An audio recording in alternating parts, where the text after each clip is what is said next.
pembahasan mikrotik NTCNF Preparation. Kali ini akan membahas bab failover dan load balance.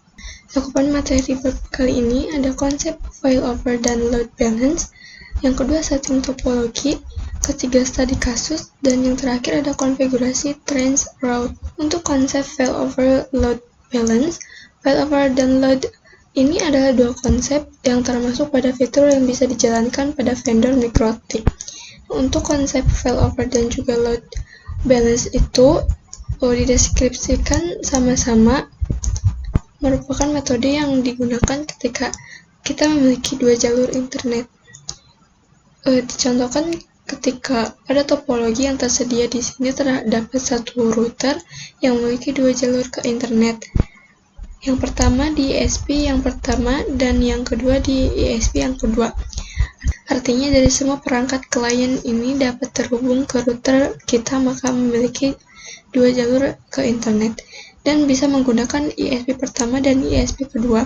Jika misalkan kita sudah memiliki jalur seperti ini, maka ada konsep yang kita terapkan yaitu failover dan load balance. Terkait failover nantinya gambarnya ada satu ISP yang aktif dan satu yang disable atau menjadi backup. Jadi dari semua klien akan dilewatkan pada satu ISP saja. Jika ISP yang pertama down, maka ISP kedua akan aktif sebagai backupnya. Kemudian setting topologi. Yang pertama kita siapkan topologi, yaitu ada net router ISP1 dan router ISP2. Kita coba cek ke ISP pertama, caranya dengan buka Winbox, kemudian ganti hostnya menjadi ISP1, lalu buka menu sistem, kemudian identity dan ubah namanya menjadi ISP1. Kemudian kita apply lalu OK. Untuk ISP2 juga lakukan hal yang sama dengan seperti ISP pertama. Kemudian kita hapus terlebih dahulu atau putuskan kabel dari ISP1 ke ISP2.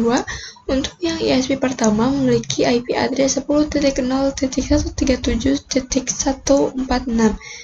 Nah, jika kalian cek pada ISP kedua, koneksikan terlebih dahulu pada net.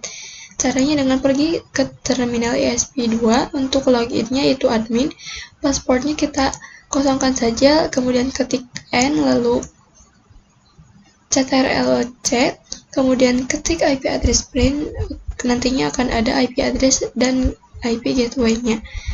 Jika kalian memberikan note agar tidak lupa IP address-nya, kemudian masukkan ke Winbox. Setelah berhasil, kita coba tambahkan router mikrotik lagi yang bertindak sebagai customer. Nah, nanti glossnya akan mikrotik yang bertindak sebagai customer ini memiliki dua jalur ke internet, bisa menggunakan ISP1 dan ISP2. Lalu router mikrotiknya akan dihubungkan ke ISP1 dan ISP2, nyalakan mikrotiknya. Setelah itu kita cek router customer memiliki IP address berapa dan pastikan router customer ini bisa terhubung ke ISP1 dan ISP2.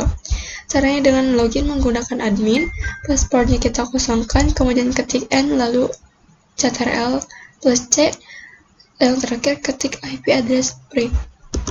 Misalnya masih kosong, berarti langkah yang bisa dilakukan yaitu setting IP address pada Ether 2 pada ISP1 dan Ether 2 pada ISP2 yang fungsinya sebagai gateway untuk router mikrotik. Langsung setting saja pada Winbox ISP1, kita buka Winbox yang sudah terhubung pada ISP1, kemudian ke IP dan cari yang namanya addresses, lalu pilih Ether 2, kemudian untuk IP-nya kita sesuaikan saja, lalu klik apply, lalu klik OK.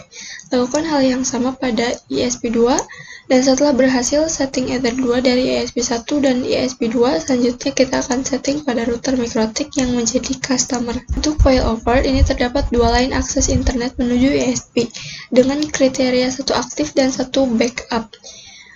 Yang aktif hanya satu, jika ingin berpindah menggunakan jalur internet satunya, bisa dimainkan dengan parameter distance. Jika main link down, maka jalur internet akan dialihkan menggunakan link backup. Parameter ini cek gateway, distance, atau menggunakan script. Studi kasus failover ini yang pertama ada konfigurasi sederhana, merubah parameter distance Yang ketiga, cek gateway dengan ARP atau ICMP.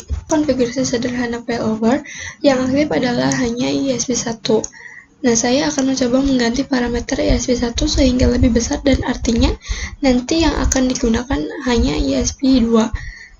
Kita coba membesarkan distance-nya, misal ESP1 10, maka jalur internet akan terpindah langsung ke ESP2. Nah, itulah cara memainkan konfigurasi sederhana di failover. Kemudian load balance. Untuk load balance ini, dua line ESP-nya dua-duanya aktif dan bisa difungsikan bila kalian ingin membagi jalur internet. Misalnya ke Facebook jalur pertama dan untuk yang kedua untuk jalur ke YouTube. Load balance ini menggunakan metode ECMP yang merupakan improvisasi dari metode Rubin load balance. Nah, untuk studi kasus load balance, yang pertama ada konfigurasi load balance menggunakan ICMP, yang kedua menggunakan root rules. Untuk yang menggunakan ICMP untuk konfigurasi load balance ini sangat simpel. Yang pertama kita menghapus dulu routes yang mengarah ke internet, lalu konfigurasikan dengan cara masuk pada routing table. Caranya dengan masuk pada menu IP, lalu ke root, lalu klik add untuk DNS address-nya mengarah ke 0.0.0.0 dan untuk gateway-nya 2 ISP.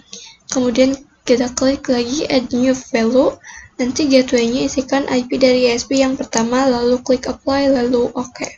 Cara uji di PVC1 terlebih dahulu, caranya kita klik 2 kali pada PVC1, kemudian ketik IP DHCP, nantinya akan mendapatkan IP address dan gateway. Lalu kemudian ketik ping. Jika sudah berhasil, bisa lakukan fetch kira-kira PVC1 ke internet menggunakan ISP yang mana.